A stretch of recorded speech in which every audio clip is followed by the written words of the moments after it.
got a I've got a PhD in business psychology also, but I've been more into lecturing for a couple of years. I've been lecturing and I've been involved in training and development and consultant. The stuff I'm going to talk about in terms of managing your anger is coming from my book, How You Can Manage Your Anger.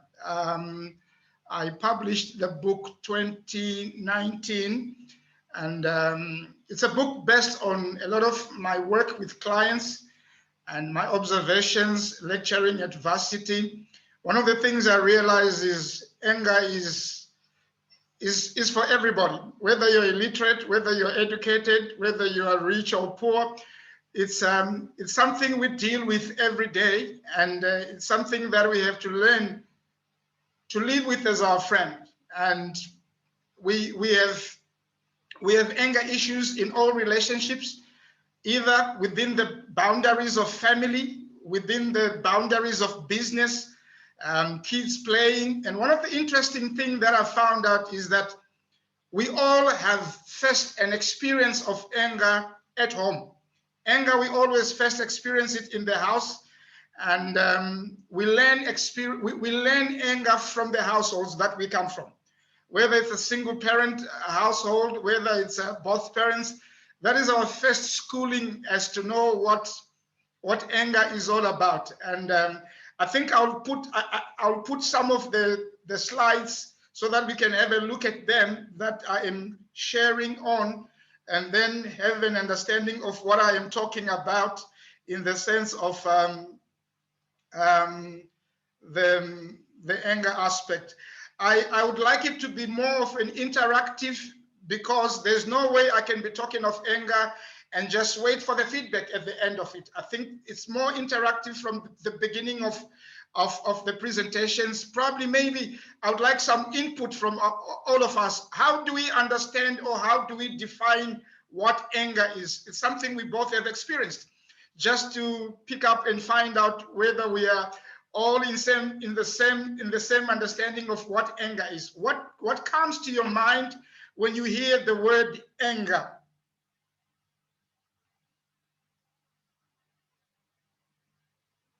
Anybody can come through. What comes to your mind when you hear the word anger?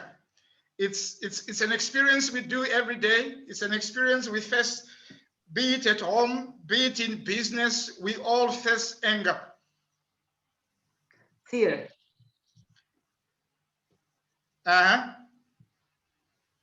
Fear. Yes, fear we hear. Carol writes losing. Jessica writes strong emotion, but you can unmute yourself. It's an interactive session. You can open microphone and say one by one. It's no problem. Triggers. Overreaction. Overreaction. Okay. Losing control. Sorry, come again. Losing control. Harold says losing control. Anybody else can come through? What do you understand when you hear the word anger? I tried before. Fear. Isabel, fear. Fear. All right. Isabel says fear. Violence. A negative emotion. Negative emotions, violence. Because what is most important, I've seen a lot of people go for anger management classes, anger management sessions. I've realized that before we understand how to manage the anger, we need to understand what is anger, and probably what triggers anger, and how best we can be able to understand it. I can't be able to go and fix a problem which I probably don't understand. I said here, before we know how to manage anger, we must be able to define what anger is. We can't manage what we cannot define. So our first experience is supposed to be in the defining and understanding of what anger is. The most simplest definition a layman can be able to understand what we said also. It is an outburst of emotions, a fit or temper, or a person expressing rage. One of the most important things we need to agree is everybody can be disappointed. everybody can be angry. Whether you're a toddler, you're a teenager, you are a parent, you're a police officer, in the political arena, you are a mom, you're a dad, you're a husband, you're a wife. Everybody has the capacity to express anger. But what I found out based on my clients, I've realized that we have different definitions of anger.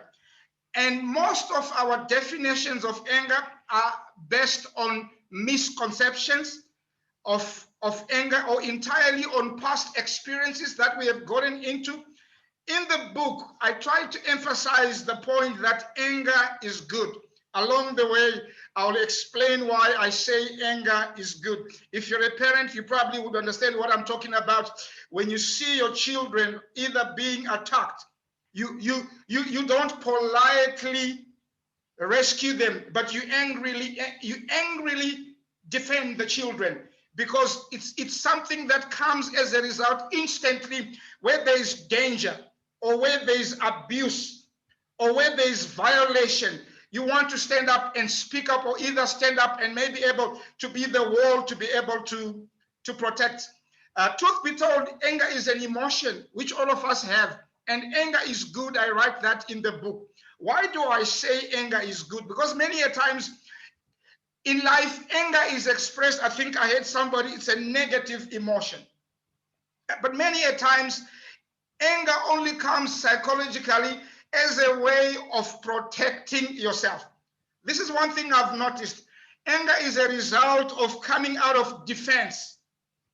You want to protect yourself. There is danger most of the times, or there is sexual abuse, or there is violation. You angrily react to being molested, to being verbally abused or emotionally abused, because the body doesn't want to go along with it. I want us just to be able to understand that as we do the interaction and understand what I'm talking about. I said anger is a psychological response to danger. I'll explain just before I go into detail. Most of my clients, in terms of coaching and psychological counseling, a couple of years ago in Namibia, I had a client referred to me by a boss at work. She was always angry at work at small things, wanting to fight with everybody at work. So the supervisor says to me, "Look, Herbert, I've got somebody I need you to be able to talk to. She's always in a mood of fighting, and literally physically to fight everybody, whether male or female." And I had my first session with her. Unbeknown to them, this is where I want us to be able to understand, there's that which I call residual, or I call it resident anger. Anger which literally has been accommodated. It literally lives in your life. This lady had heard, I think if I remember clearly, she had heard about 7 miscarriages. If you're a woman, you probably would understand the trauma she would have gone through. And I think that time she was pretty young. She was around 36, 37 years. And she had gone through 7 miscarriages. And of the 7 miscarriages, it had become so traumatic that she ended up being epileptic. And of the 7 miscarriages, my first question to her was, what did the doctor say? The gynecologist. She says, "No, I didn't have time to ask." And then I said to her, "How come you didn't ask?" She says, "No, I didn't have any problem. I didn't have any concern as to know what could be the cause of the miscarriages." So she bottled the anger of the 7 miscarriages. And in a relationship she was married. The husband also confirmed to say he had been physically attacked by the woman. But he thought it was some spiritual thing. There was no spiritual thing. It was just anger as a result of things that had been bottling up, not addressed. And before we understand how to deal or how to understand the anger that we have, we need to know the source of the anger. Who is feeding? I always say to my clients, what is feeding this anger? Because anger is fed. The thing that is feeding the anger is literally the thing that has to be dealt with when anger has become toxic. So at talking to her, she was angry at everybody. My mom didn't come for the funeral of my children. My dad didn't come. She was born in Cuba. My dad didn't come. ABC. She was literally angry at everybody. And the anger had become so bad, she was damaging her life physically. She was medically, clinically not well. She was sick. She was on epileptic medication because of the trauma. She was on high blood pressure treatment. So if you look at it, if she is to go for anger management, most people in the field, they'll just think, no, she has to do some exercises, calm down, do this, walk away from a problem, but that will not really help her. Because until we identify what has triggered this anger, especially residual anger or resident anger, is triggered by something that has happened over the years. So I want us to be able to understand that a lot of the people that we deal with at work, in our families, in our neighborhood, or in the communities that we live in, before we are able to help them manage the anger, we need to identify where the anger is coming from. Is it an anger of things that have happened countless times over the years that have not been dealt with and that have just been let to go? And normally, one of the things I've also realized, I think you have seen this at work. You say to a colleague, I think you have anger problem. Nobody wants to admit they have anger problem. They literally react to being told, I think you have anger problem, because everybody tends to think anger is bad. But what I tell people is anger is literally a signal, many a times a cry out for help that something is not right in my life. But because we look at it negatively, we always think, no, this person is just bully, is just violent. Every person, you trace their lives, you begin to realize this reaction, this way of doing things is literally coming from something else. There is anger and anger expression. Many a times we need to be able to separate between the two, anger and anger expression. Most of the times what we see is anger expression. But we can't deal with anger expression when we don't know what is feeding that anger. Where is it coming from? What has gotten the person to be there for a long time? I've talked to people who have been sexually abused. They have anger issues about something that has happened many years ago, was never addressed, was never given counseling. If a person was to get married to a woman who has been sexually abused, or somebody who has been sexually molested who didn't get any help, they have what I call residual anger. They have resident anger. A small thing happens, this is what I've said, I think you've seen it, even in the house. If a child drops a plate and the plate breaks, the reaction, the expression of anger from the mother can literally tell you, it's not the plate breaking, falling down. This anger is accumulative. There are things that are also around this anger. It's not just this isolated to the dropping of the plate. The dropping of the plate is also an addition to a lot of the things the mother has been keeping or accumulating, has gotten angry about. And many a times we don't know how to deal with this because we are not aware of the source. So we need to be able to deal with the source and be able to effectively help the people. I don't know if while I'm still there, if anybody has a comment or has a question or maybe need for clarification, an experience they have seen in their house, because where there are people, whether you have a huge company, you have a small company, whether you're only 3 in the house, whether you're only 2 siblings, mom and dad, there's going to be moments and times of anger. But we need to be able now, what I need to emphasize in to be able to look at the difference between anger and anger expression. Is this anger residual? Is this anger momentum because of what has happened? Or is this anger coming from a life that is damaged, that has not been helped or healed? I probably would like maybe if there's anybody with a question or a comment to add on there, or maybe something they want clarified?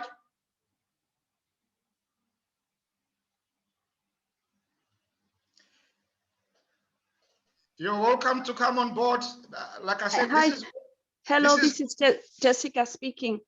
Thank you, Jessica. Yes, so thank for that.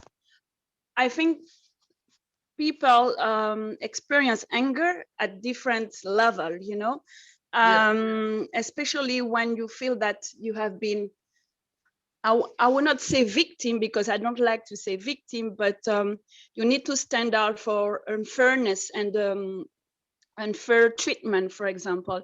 So I will give you an example. For example, I'm an HR in a small organization, and I stand out with my principle and integrity, and I can see some unfairness treatment, but I'm the only one expressing my anger, actually. Some people, they feel angry, but they don't express it. So one of my challenges maybe is due to my strong personality, and maybe because I'm French, you know, French people, they are not too shy and they are very straightforward and direct in terms of communication. And I easily express my anger, and I have anger issue. That's why I'm joining this session, because I would like to, yes, I mean, to channel my emotion, because I'm not always angry, that's for sure. But being an HR person, there are principles that, you know, I'm not agree with, so I have to express this. So maybe I need to be more diplomatic when I express my anger. But maybe you have some tips for this session. Jessica, maybe to ask you before I answer you, how often do you express yourself? Do you express yourself angrily, or when you see injustice, you speak out? Yes, second. Yes, only when I speak in, yeah, exactly. Not all the time. I'm a happy and positive woman most of the time, but I'm not shy to express my, you know, my thought. Your thoughts and your views. Yeah. But when you express them, you're not attacking anybody personally in terms of through words, or you're not attacking anybody's personality or character. You're just saying what you have just done is not right. Is that the kind of a person you are? Exactly. But to be more specific, there are some people who have maybe have abuse of power for a long time, and this is a culture of the organization. So yes, I mean, sometimes I have to target people because they have, for me, abusive behavior, and the problem is not fixed. So okay, I think generally you're a strong personality. Ne? You are a strong person generally. Maybe just briefly, if I want to ask, what type of parenting were you raised up? You were raised up in a parenting home whereby you were allowed to be vocal. You were allowed to speak out. Yes, I come from the Caribbean Sea, so we are very spoken person. So I hear you. There are two things here, Jessica. There's a strong personality, and the way, that's why I said earlier on, when it comes to either conflict management or handling of anger, our first school is at home. That's where we learn about it, how to either speak out or how not to speak out. But basically, the way you were brought up in such a way that you speak out. You don't keep quiet when things are wrong. There's nothing wrong. There's something that I want to say. You said other people see that, but they keep quiet. Yes. Why do they keep quiet? Have you ever bothered to ask them? Maybe the culture, I don't know. I don't know. Okay. First, I want to say there's nothing wrong in speaking out. I mean, I've worked with people whereby I speak out at a platform when it's allowed for me to speak out. And if it's not allowed, probably I seek audience with my boss and I say, hey, I don't think that was right. But this is what I want you to be able to understand. I earlier on said anger most of the times is interpreted wrongly. People always think it's bad to be angry. But many a times we do it when we feel there's abuse, or there's taking advantage of other people, or there's violations that are being done. Many a times, I want you to be able to look at it again. The people who keep quiet, what I call internalized anger, most of the times they end up damaging their health, not speaking out. They end up having diseases that have got to do with internalized anger, which I normally say, don't pack your anger in cupboards. Anger does not belong there. If you're not happy about a situation, look at the way you express yourself. So in your case, Jessica, as long as the way you express yourself, you're not being offensive to the personality, you're addressing the problem that has happened, there's nothing wrong. But unless if you are attacking the person who has done something which you feel is not right to have been done that way. So we need to separate. That's why I said we need to separate anger and expression of anger.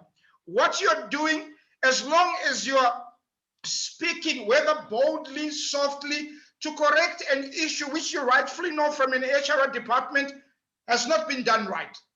There's nothing wrong with that. What becomes a problem is anger, which is attacking the person. You are rude, you are moody towards the person, then the person needs help.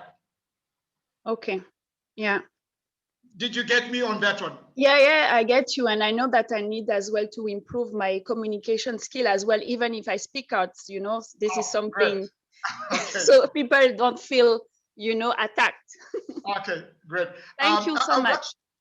You're welcome. I would like to ask, has anybody at this platform watched the movie? If you have not watched this movie, I'm going to say it. I'd like you to watch the movie. The movie called Bad Tutor, released 2018. Has anybody watched it? Bad Tutor. It's a movie that I want you to be able, after this session, probably download it and watch the movie. Issues of anger past, issues of anger cupboards, issues of anger, residual anger, issues of anger which is residing. It's an excellent movie.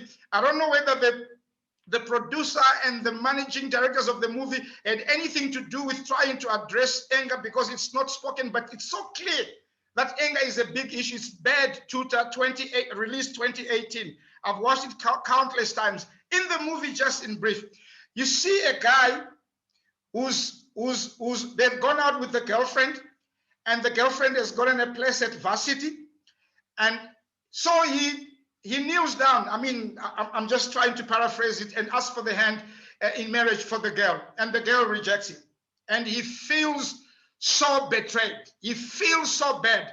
They were at the edge of top of a rock. He pushes her, and she died because he wasn't happy at being rejected. Then he got a job. He was a lecturer, he was a tutor in chemistry. He sees a girl who is so identical to the girl, the one who dumped him. He finds a way, they end up having a relationship, first as a tutor, then they end up having a relationship. The anger that happened with that first girl he killed was still on. He also wanted to kill this girl because of the same reasons. So one of the things that we need to do when we are managing, Jessica, like what you were saying, that's why I was asking you how you were brought up. If there is no element of residual anger, then it probably could be, you're not just happy with what has been done unjustly. You are expressing yourself. Anger does not take away the expression of yourself, but to express yourself angrily, and then I'll take a cup of water and splash it in my boss's face, then there is a problem. There are types of anger that I'm just going to run through, but I want you to be able to stay with me. I'll probably answer some of the things that Jessica mentioned of those who keep quiet when they are not happy with a certain situation. There's what is commonly known as rage, active anger, and there's passive aggression, which is passive anger. And the most lethal one, which kills you, literally, is internalized anger. If you look at the two, rage and passive aggression, they are literally dealing with people, what you do towards other people, how you express yourself towards other people. But internalized anger, you are literally sucking it on yourself. Instead of expressing the anger towards somebody, You are literally internalizing the anger and you become suicidal, you become depressed, you get through experiences of stress, and it's so bad because you stuffed the anger or the angry things that the things that disappointed you, you kept them to yourself. Many a times we are familiar with rage, active anger, and passive aggression. There's a difference between anger and rage. Countless times our description of anger is of a person whose problems, who has uncontrolled rage. That's what we basically talk about. And common knowledge in the field of psychology, in clinical and in the medical, active rage is, anger is more like active rage. It's known as active rage. These are expressions of anger rather than anger itself. So we said earlier on, anger is an emotion. Somebody says anger is something negative. No, anger, at the end of this, I want you to be able to manage your anger, but you must know anger is your friend. For you and me, if we are to be able to manage our anger or help other people, we must understand the difference between anger and aggression. We definitely have to master those two and look at anger and aggression. If you're disappointed, you tell the person, I'm not happy with what you did. It's anger. But aggression now, you literally either pick up a knife and stab somebody. I was lecturing psychology. There was a case in Namibia at some point. A guy went to work drunk and he was fired. Procedurally, from an HR point of view, maybe I think they didn't do a good job. They didn't give him counseling. He had been warned several times, but there is always need for some counseling, even if he had done something terribly wrong. So at being fired, he was given his money and left the workplace. Instead of going back home, he was literally angry and couldn't understand it. He went to drank until maybe around 3, 4 in the afternoon. Went to his neighborhood. By his neighborhood, he passed by a house where there was an 7-year-old girl who lived in the same hood. He took the girl, raped her several times, and smashed the head against the wall, and the girl died. It was in the front page of the newspaper. I had the opportunity to go with my psychology class just to find out, we were talking about these, just to find out what really happened. So many a times we fail to deal with people's problems as to what we are seeing because we have no idea of the background. Then we found out how he was fired, how he was sacked, and at the same time, he grew up being molested by his own biological father. And all along, he had never gotten any counseling. So with rage and active anger, you destroy anything around you. We see it over the world in terms of rage, active anger, people expressing themselves. But one thing that is most important to be able to understand, rage, active anger mostly is as a result of past accumulated issues.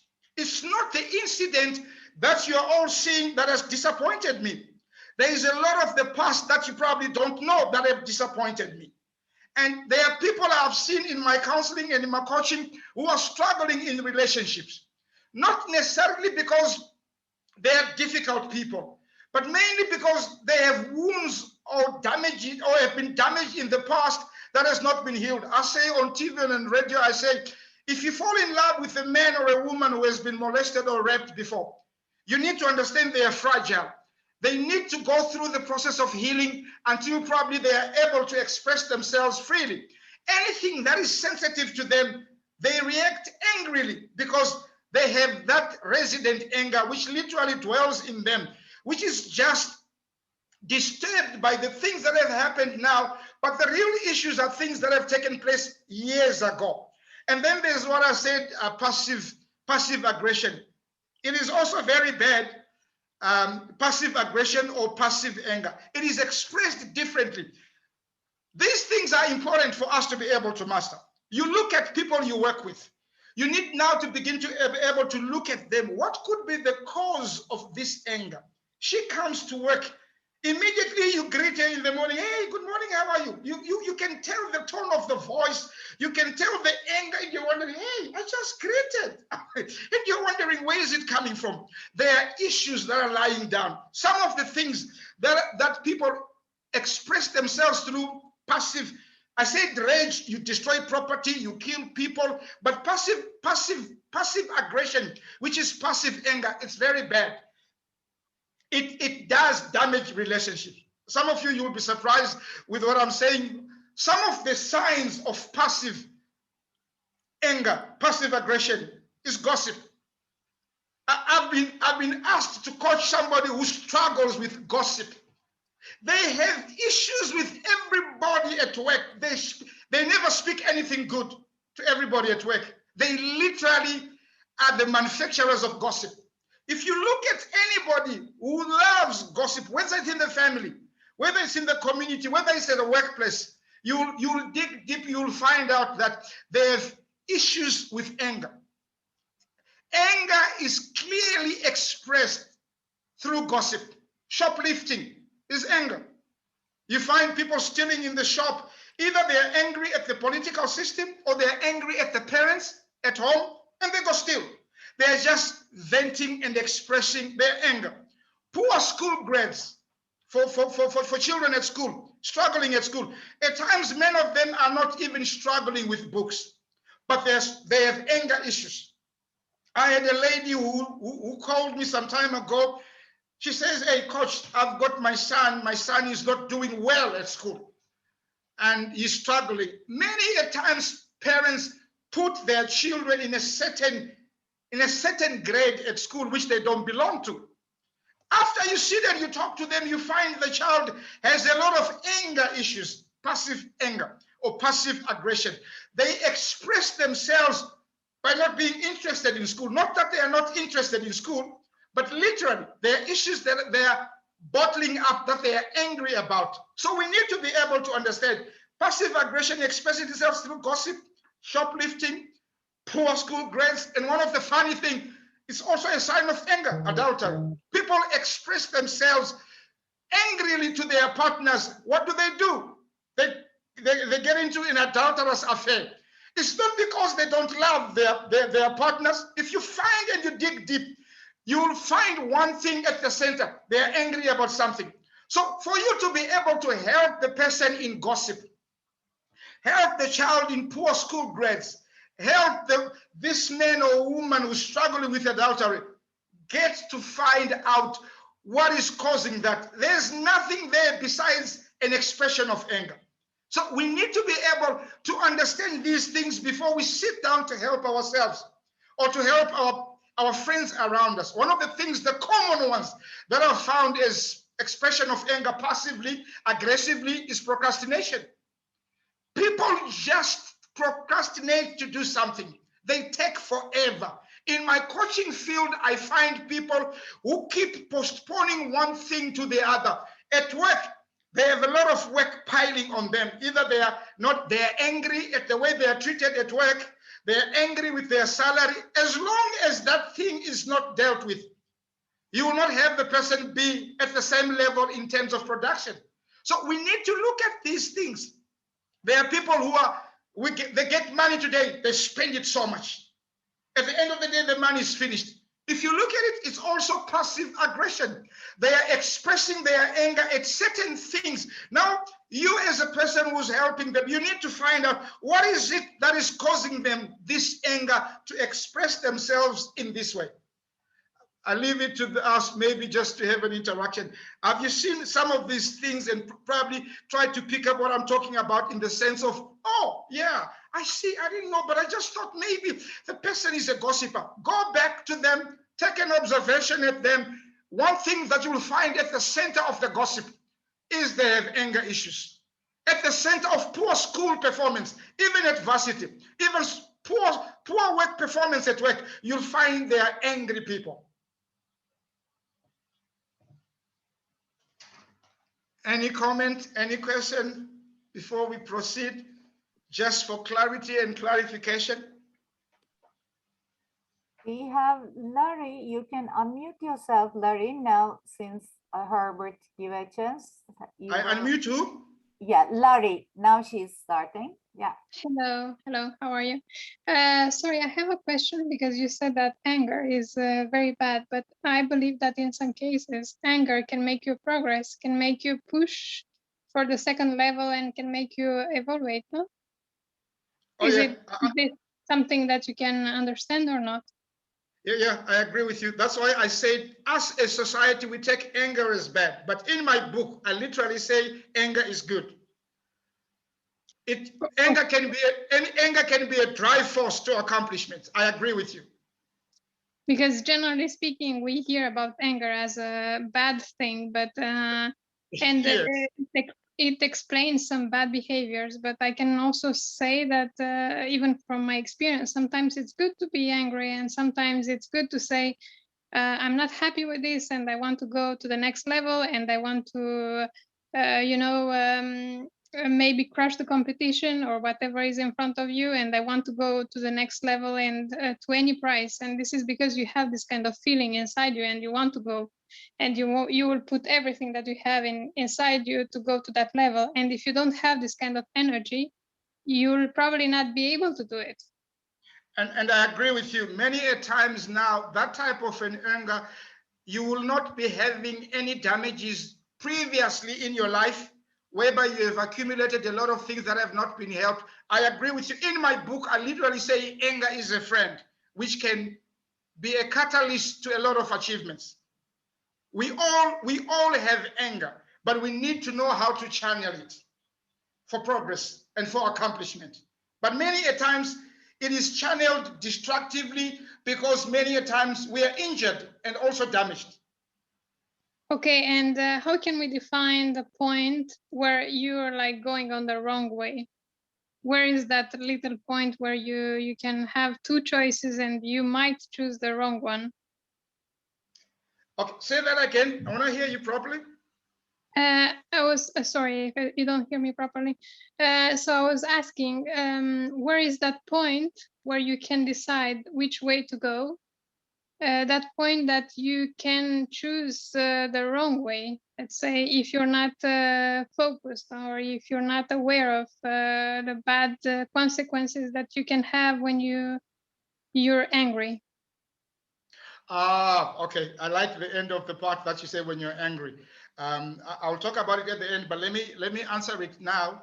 I think what we need to know, just as you asked, you need to look, when you're angry, you need to look to weigh out the end result, the consequences of every decision that you make. Let me give an example. Suppose in a marriage where you find a lot of anger and things, most of the times people make decision in the momentum when they are angry. And I've always said to people, when you are in the momentum of anger, or in the atmosphere or in the realm of anger, you're not making the right decisions because you have not calculated the end result. So it's always best when you are in where you have to make two decisions. Sober up, calculate the advantages and the benefits. I've heard many people say, I wish I had not done this. I wish I had not said this. I'll give you a practical example. In the book, I talk about a client, allowed me to speak about her, but the name is different. She was coming from Angola, from a marriage that had broken up. And it had broken up, but legally the marriage was still on. She arrived in Namibia and she fell in love with somebody. The marriage in Angola is still standing. And she heard me on radio. She called on radio. She was literally emotional. And I said, can we talk off air? You sound very emotional. Or can you come to the studio? And she came. And I sat with her. And after talking to her, this is what I said to her. I don't think you are ready, or you are ready for love at the moment. So just like what you're asking, you need to look at the state of your mind, the whole being, because any decision that you make out of anger will either hurt you the more or will hurt other people. So you need to probably take your time. If there are two decisions to make, is the decision going to damage, maybe give an example, my relationships with people around me, or it's going to cause harm to my health, always delay a decision when you are angry. I don't know if I answered you there.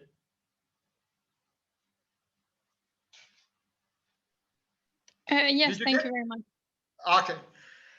So there are other types of anger, but most of them, they fall on the three: active aggression or active anger, and aggressive anger, and either internalized anger. Internalized anger is bad.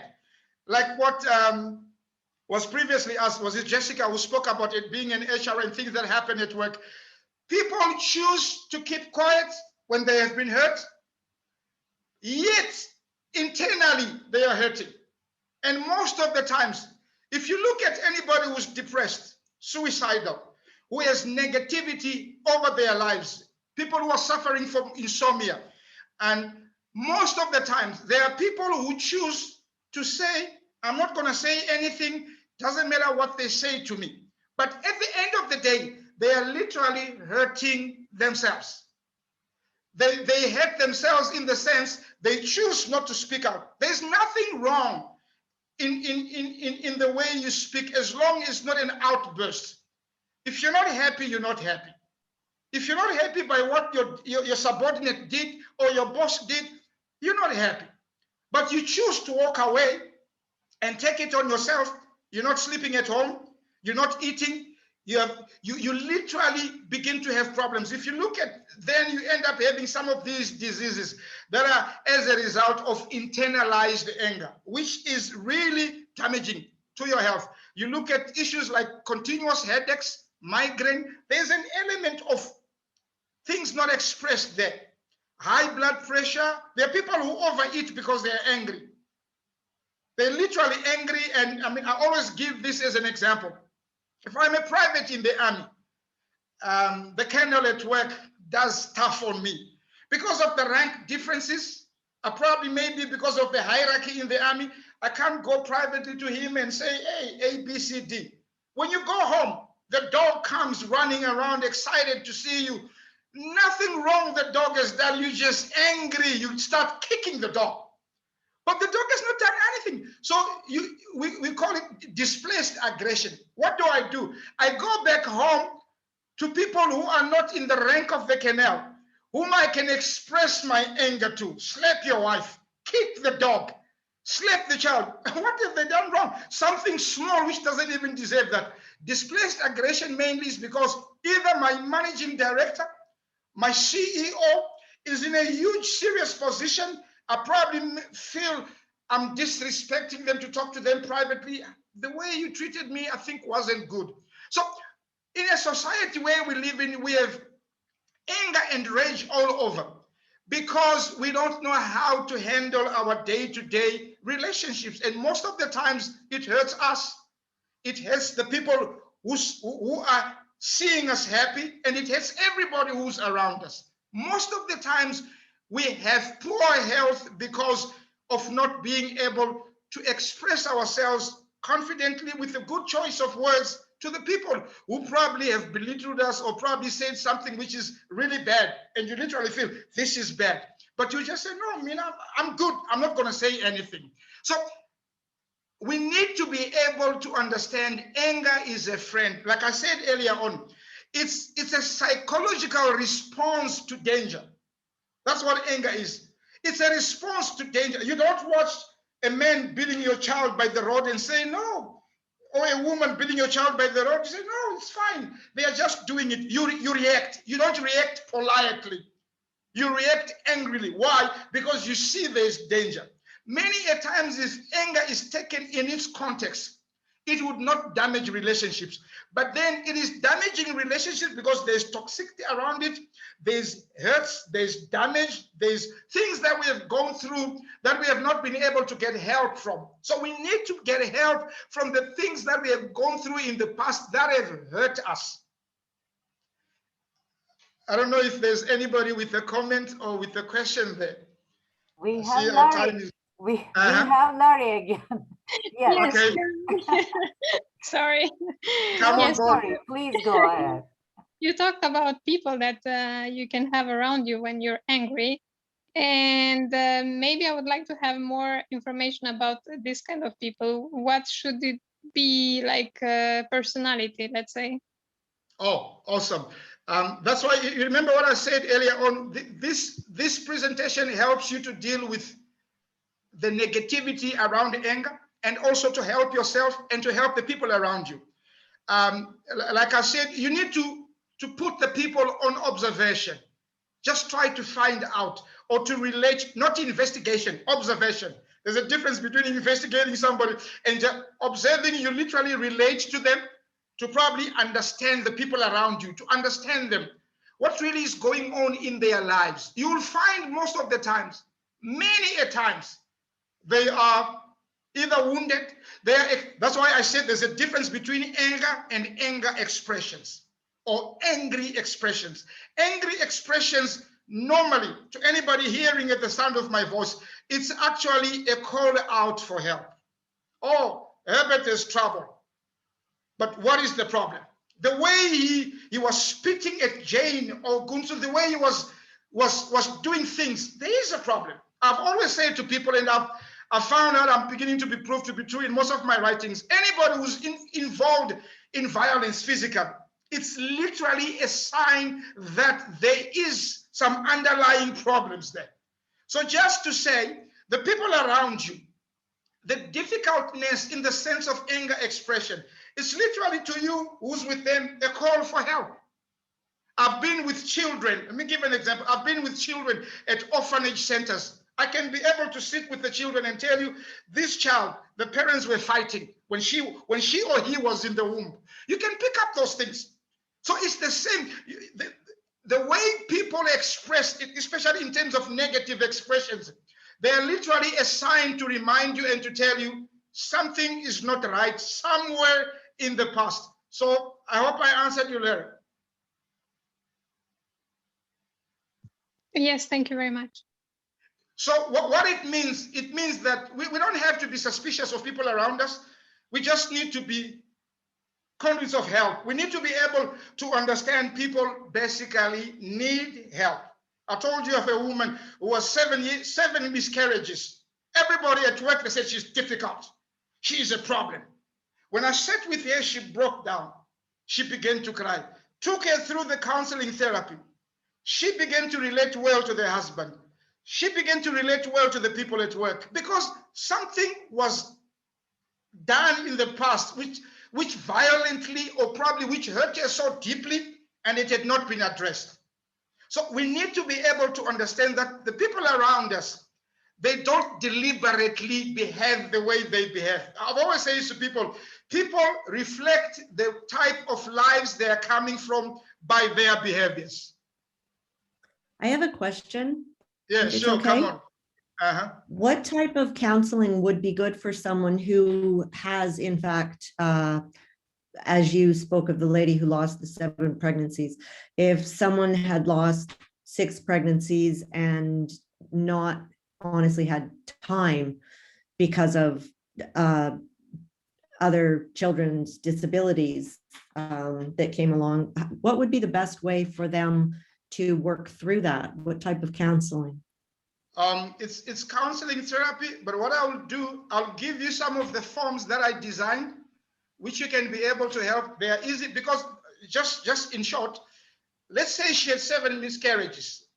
She needs to have closure on all the miscarriages. I take them through those miscarriages. I take them through and go through the process, what happened, how they feel, and most of them, they have never mourned the miscarriages, and many a times they are still angry, either for the lack of support they got from family around them, or either from the husband if they were married, or from the partner. So they have a lot of baggage in terms of negativity that they picked up. So you go through with them in a counseling therapy. It becomes therapy because they literally, you are visiting with them areas of the past they never visited, that they never closed, that are still maybe 10 years later, that are still as fresh as fresh. And I've seen that same lady I was talking to you about. She is having an accounting degree. At work, they literally said she doesn't know anything about accounting, but she is a high pass at varsity. So it had gotten as bad as the miscarriage affecting her mind. I'll send an email. You can put your email. I'll send some of the material that you need to use because it will take a lot of time maybe to be able to explain. But there's stages you. that you go through with them of all the miscarriages that they went through, and they literally get closure with that. Thank you very much. Thank you. Can I interrupt for a little second? Our dear coach is so open for your connection. Please, if you have private, consultings, you can directly connect with him via his, all social media and internations accounts. Thank you. Can I ask a question, please? Carol, sure. Thank you so much. I'm really enjoying it. I've come from a tricky background, and also I adopted a child that had all sorts of difficulties too, and I've had lots of CBT and help and things, but still find that she can push my buttons, and I wonder whether there's a particular type of therapy that can really, even though you talked about talking through these issues and getting to root causes of your own anger, whether or not there's a specific type of therapy that really gets to the heart of some of these past traumas or issues that can help myself and my daughter. Yeah, there is. Just briefly, I didn't give this at the start of the presentation. I had talked to Gunther. I probably may not do justice to talking about anger and just finish it in one. I'd said if probably we can have a part 2, but I didn't say this about myself. I was molested in high school. For a period of 3 weeks, it damaged me. It affected me. And I struggled with career choice. First, I registered at varsity. Doing honors in English. I left. I thought psychology was good for me. I started talking about my molestation in a radio program. I had been interviewing a girl who had been gang raped by 13 people. And in the studio, this is what I want you just to hear. In the studio, when she was talking, when we went off air, I think there was about 4 or 5, there were students from varsity psychology who wanted to be part of it. I realized of the 7 people in the studio, 5 were literally crying. And I thought it was because of her story. And then when everybody just got quiet, I said, oh, it seems like everybody here we are all damaged. And they looked at me. They literally knew I was talking about me. That was my first time to open up about molestation. And then I said I was molested in high school. Then I hear this girl says, my half-brother molested me. This one said that. So many a times, a lot of the expressions that we have are coming from a place of pain. Many a times. I'm just answering to Carol.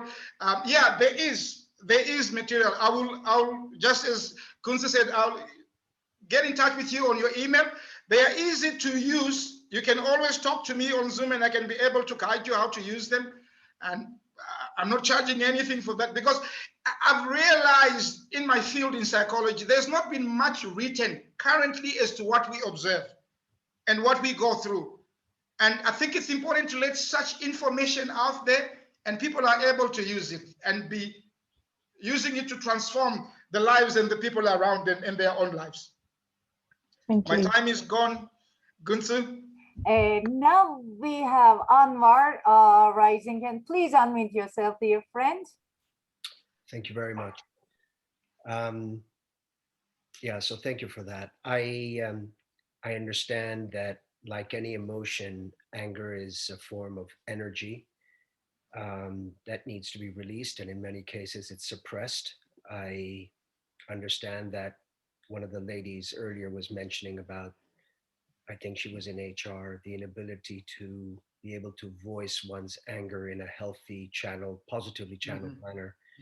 But that's because of the fear of consequences in the society or corporate structure that we live in. But I wanted to ask you for your comments about what we've talked about so far is very much at an individual level and how to address different forms of anger. And I'm wondering if you can just share what your views are or thoughts are about collective anger. In other words, when a group of people undergo systematic injustice, and there are so many examples in the world that have been going on for decades and decades.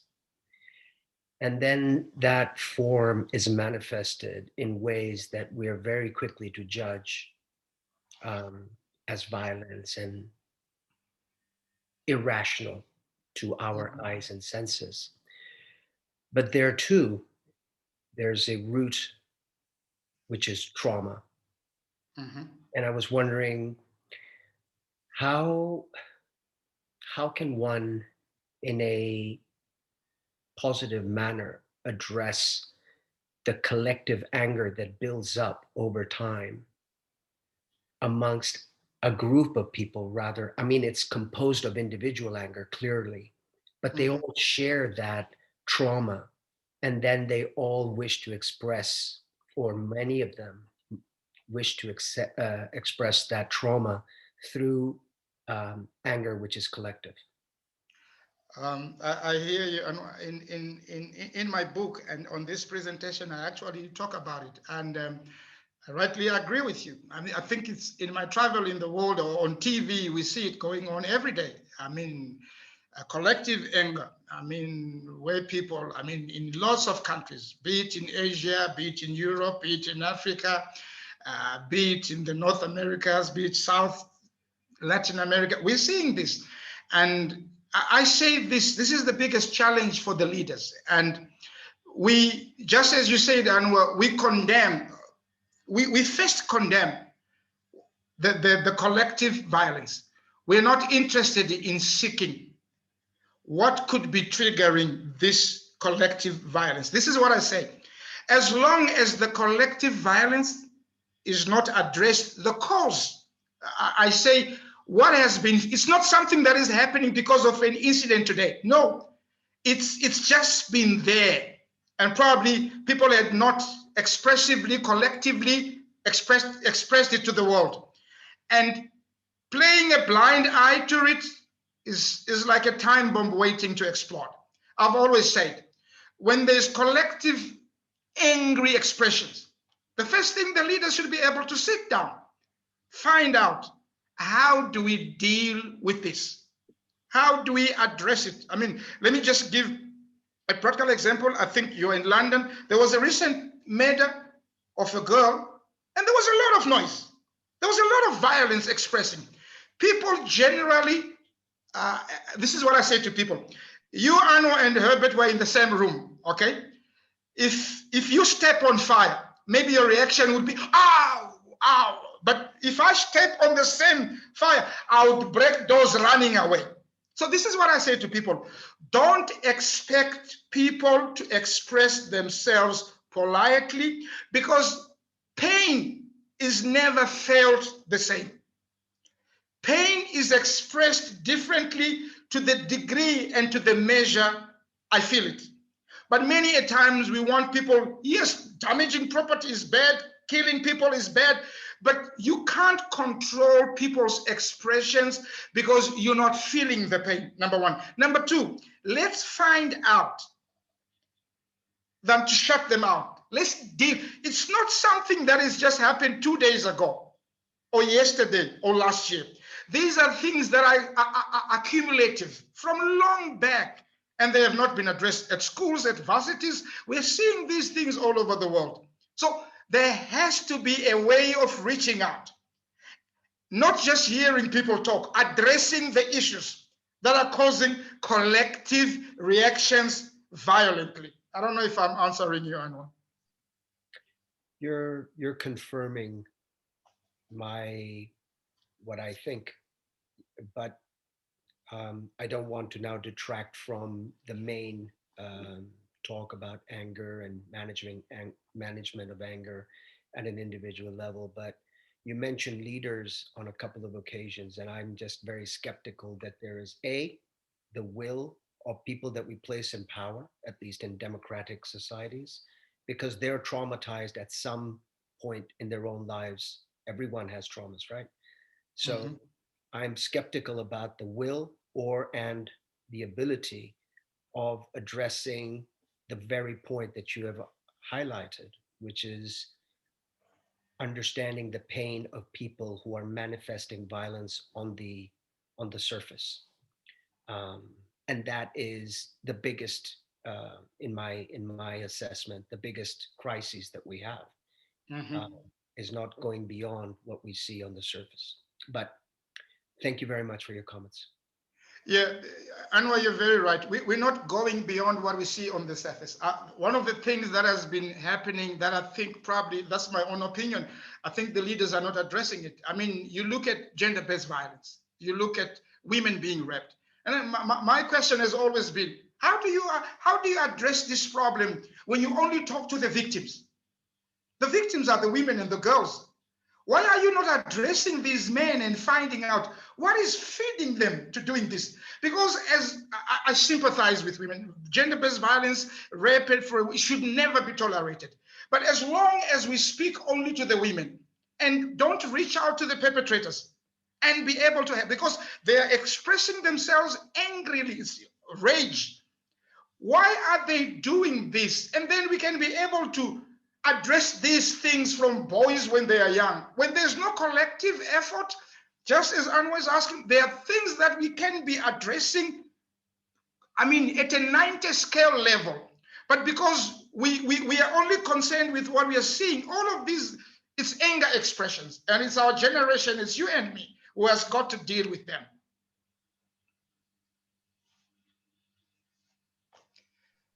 Anybody with a comment? Anybody with something else to ask or to add on there? One of the things that is so important that I want you to be able to look at, whether it's what Anwar just asked, collective anger, individual anger, one of the main reasons for all of that is buried anger. That's why I say to people, I say to a mother, she came to me for counseling and coaching with the son, and she was having sibling rivalry with her sisters. And at some point, she says she doesn't want the way the son reacts when she is insulted by her own sisters. And then I says to her, your son is just doing what he feels good to protect you from being insulted by your sister. I asked her, does he want to slap his aunts? He says, no, he doesn't, but he wants to put them in their place. I said, what do you mean put them in their place? Because he tells them to shut up. I said, is there anything wrong if he feels his mother is being feasted on? Many a times I see with parents, they shut their children even at a point when they are literally painfully trying to protect them from family and relatives who are just running over them. And this is what happens. The mother ends up having buried anger, and relationships are cut with family and members around. Buried anger is bad. It's one thing we need to be able to deal with and address at any level, at a scale that is huge, and address buried anger. It's so toxic, such that there's no management of anger as long as we have not identified pockets of buried anger in our lives. And a lot of people literally have different shelves of anger stashed in their cupboards, buried anger. It is just triggered by a cup falling and breaking. It becomes a volcano eruption. But you look at it, it's a small thing. Anybody with a comment or with a clarity needed? I will share with you, my dear friend. I have lots of private comments. They all are so positive. But please, we can open our mics before we wrap up. Herbert is coming to the end of the session. You can unmute yourself if you have some questions or comments.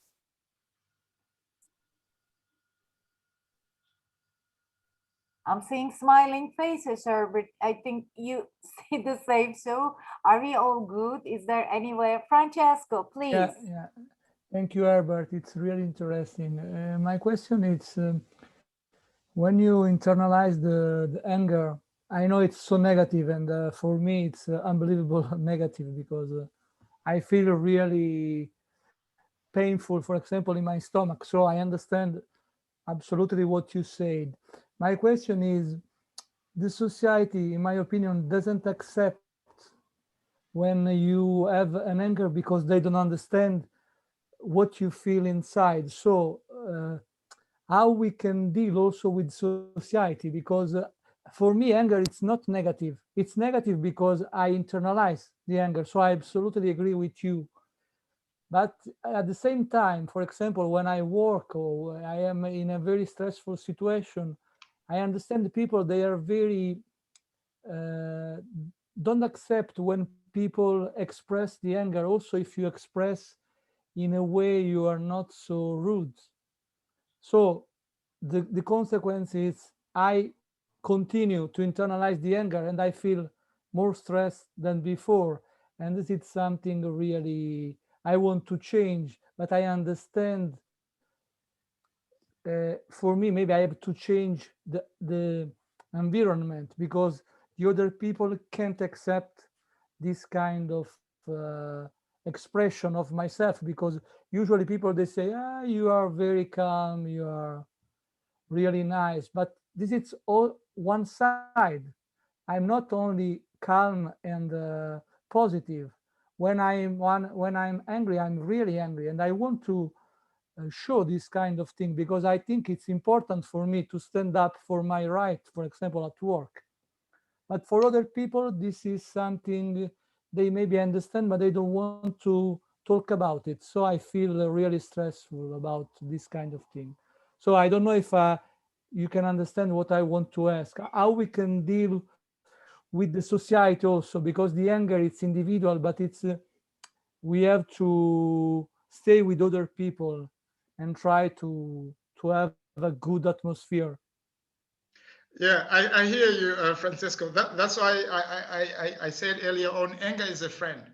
And you said something very important and profound there. We want to be called, we think somebody who expresses their disappointments is bad, but we want to be called nice. Oh, he's nice. Oh, she's nice. But in here, she's internalizing the anger. In my interaction with medical doctors, with my interest in this topic, I found that a lot of people are dying because of diseases and sicknesses that are feeding from internalized anger. What you and me need to do, I agree with you, with society, we have to debunk the myths around anger. I actually say to people, it's a God-given thing, because the Bible also, to those who are religious, the Bible says God gets angry. He literally gets angry. And everybody wants to associate anger with evil. If you're angry, you're a bad man. You can't just smile at everything. You're walking in the street, a man slaps your son. You probably may not fight the man, but you stand up for your son. But you don't stand up nicely, politely. You express your disappointment. If it makes you go to the police, you go to the police. The reason why it's difficult, like what you say, in our society we live in, because everybody believes anger is terrible. They don't know expressions of terrible anger, expressions of rage. And now most people are internalizing things that they're not happy about, and they have ulcers, they have depression. A lot of the people that I talk to, they literally don't need to be on medical treatment. They need to deal with their buried anger. Yeah, but because the body is already damaged internally because of the anger, they end up being on treatment. But literally, they need to revisit areas of internalized anger. So you and me have to be champions. I speak on platforms. I speak at varsities and business communities. There's nothing wrong to express yourself. You're not happy with this. Nobody goes to jail for speaking an opinion to say, I don't want you to treat my son this way. I don't want you to treat my wife, even to your family. I don't like the way you, but because if we say that, the family will say, hey, it's bad. How can he say that to us? It doesn't have to be that way. You just have to be nice, madam, nice guy. Everything you say, yes, yes. But deep here, you're dying.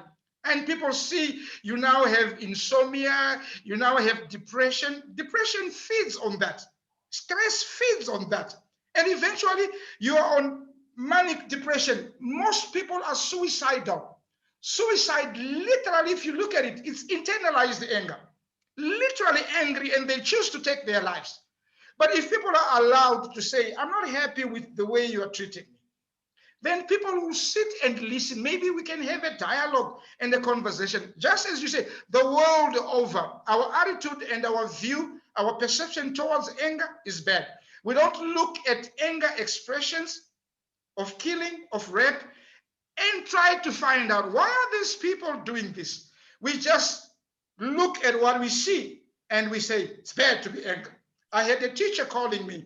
She says, I have problems with anger. I get angry. She literally walks out of her class while she's teaching students and goes to the toilet and to cry. And then I said, why? She says, no, I don't know. I says, no, you can't tell me you don't know. I started to talk to her about buried anger, resident anger, residual anger, and I found out she was molested for 3 years, not for 4 years in junior school by her dad's brother. Then she went to varsity. She lived with it. This is very sad. She lived with the dad's brother again. He molested, he slept, he raped with her until one day, probably he was working at a security company, he had dogs sleeping with her. So that thing was just on. Most of the times, the terrible anger that we see, trust me, tracks those people's lives. There are issues that have happened in the past that have not been dealt with, or that they have not healed from. So everybody then associates anger with something terrible. But it's anger is an emotion of expressing disappointment. That's it. But we don't look at it that way. I would like to say something about anger. Once you finish, Coach, I'll speak after you. You done? Okay. Yeah, Okay, I'm done. I just wanted to talk about what Francisco asked about anger. Anger is a very equal emotion like happiness or joy. It's very important to release that, whatever, however, whenever we feel it. It's better we express it then and there rather than internalize it, because when we internalize it, it makes our health bad, because it releases a lot of cortisol. If we have more cortisol in the body, it will make everything wrong. It's just happening. It's the chemical reaction in the body. So it's important that you release the anger then and there. But again, there is a way to communicate. Again, there's communication skills plays a very important role, whether it's your boss, your employee, your spouse, your children, even if it's society. But if you convey it in the right way, you're done. Your job is to convey, to express it. Now, whether they're taking it or not, that's a different story. But here, when you're not able to express anything, that is making you more sad, more angry. So just start expressing it, whoever it is at your work with. If you think that you felt injustice, just write an email to that person or the boss that this is how I feel. This is just my feeling, nothing personal. If there is anything, you have done this because of X, Y, can you tell me why you have done this, so that next time I don't do it, or I should be mindful about it. If it's a society, we live in a society which has rules and regulations. There are people who try not to, they don't care about rules and regulation, and they just want to be free and do things in their own way. But if we are in an institution and we need to follow rules and regulations, then we need to create something through which we can release our emotions. Like I teach art therapy. So through colors, I help people to release their emotions, and even to cultivate good mindset. Because when you, even it could be music, it could be dance, it could be anything which you like the most. So you can compensate your anger with any other emotion. So what is happening, at least the chemicals in your body is not overpowering you. Every stress, every anger releases cortisol. The more cortisol you have, it brings stress, anxiety, depression, like Coach Herbert already talked about, hypertension, and we get into one or the other disease in our life without others knowing about it. And it's we who are doing it, just because we are suppressing an emotion. Even if there are people who feel happy, but they don't even express they're happy, even that is also not good. So express yourself fully, completely. Talk to a friend when you're angry. If you're talking to someone, if not directly to that person whom you're angry with, that also solve your problem. talk to your spouse, talk to your children, talk to your friend, talk to anyone which makes you feel comfortable, where with whom you can be a little vulnerable. Oh, yeah. It will help you a lot to, get rid of your anger slowly, steadily, and you will start feeling better, feel good. And when you will feel good, any of us, when we feel good, we don't even care who's saying what. We just feel like, okay, whatever Guntu say, I don't care much. I'm gonna be best friend with Carol, whatever she says. So it's our chemicals in the body changes our moods completely. So focus on how you can make yourself happier. Then why am I angry? Focus on the positive things in life. What makes you happy? What gives you joy? What makes you feel ambitious? What gives you kick? Instead of, oh, why he has done this? This is not right. This is injustice with me. I can't do this. I can't do that. That means that means you're limiting yourself. So change your perspective and see if that works and it makes you feel better, feels you express yourself a little better, if not to the direct person, even to your friend or spouse, in a positive way. Try to convert your anger into a positive anger, wherein you learn something and the person whom you tell also feel, oh my God, what a personality Francisco has. He expressed things like this without even, there are people who express themselves so well that they give that hint that, hey boss, you hurt me or you did injustice with me. But I'm not saying it directly. I'm saying it in a very nice, polite manner that next time the person won't do the same thing again.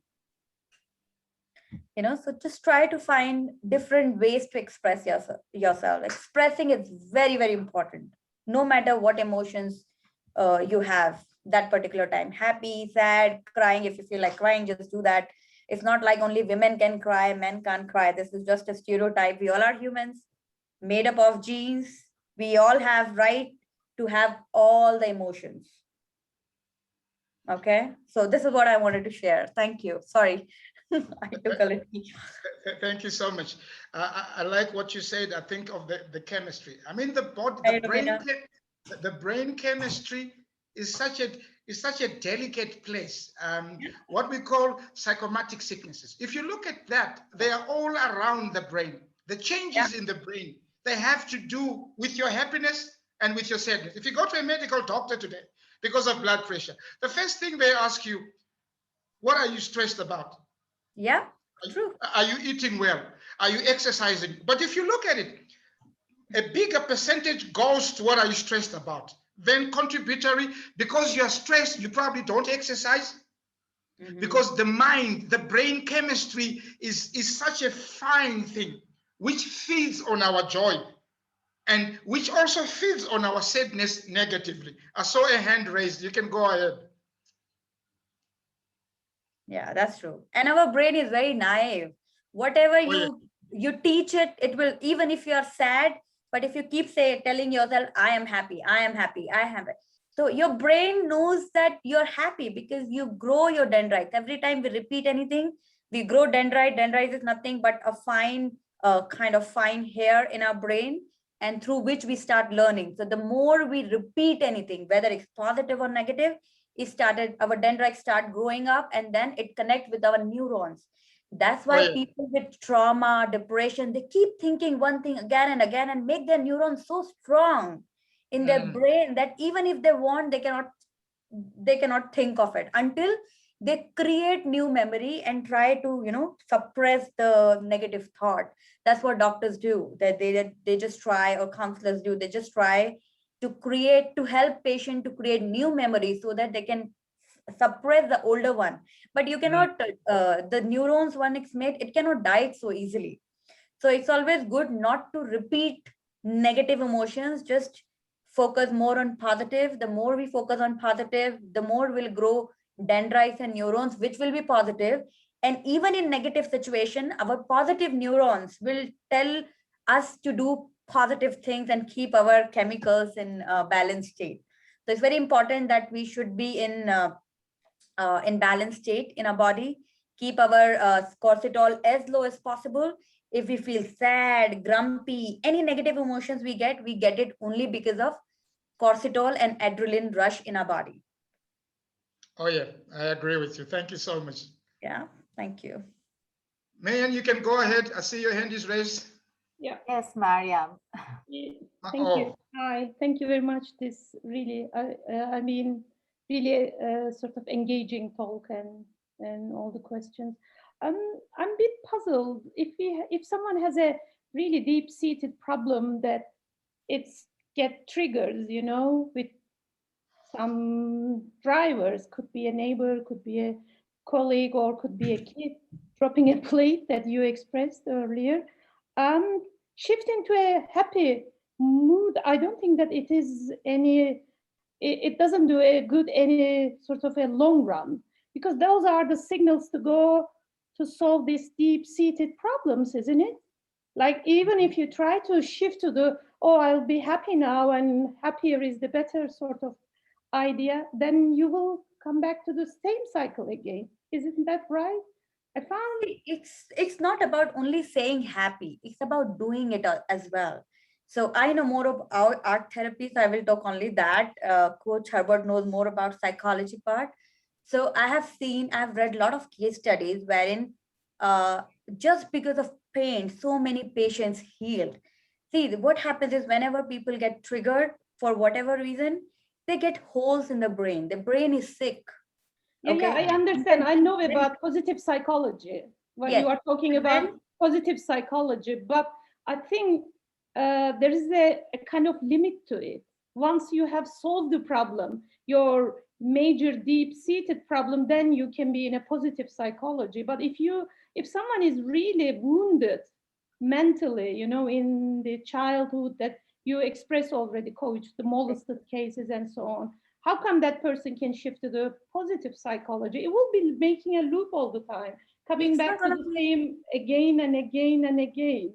Then for me, it's like I'm asking the expert in here, the psychologist, it would be, from my opinion, it would be wise to solve the problem. And then if one wants to stay in this positive psychology, can exercise all those things. What do you think?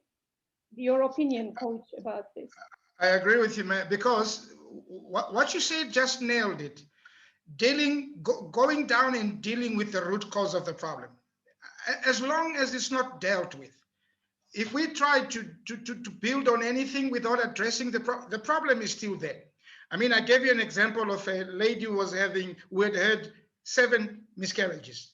The whole other things that we're trying to give her as help were not working, because the issue of making peace with 1, 2, 3, 4, 5, 6, 7 miscarriages wasn't easy.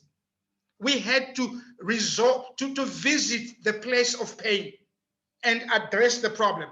She had a lot of anger as a result of those relationships, and she was also angry. Some of them were not with the same man. So my emphasis, just like what you said, we need to go down. Whatever we apply applicably now, after we have visited the root cause of the problem, it's easy to build now a new foundation. I think she also mentioned we can have a new foundation after we have addressed the root cause of the problem.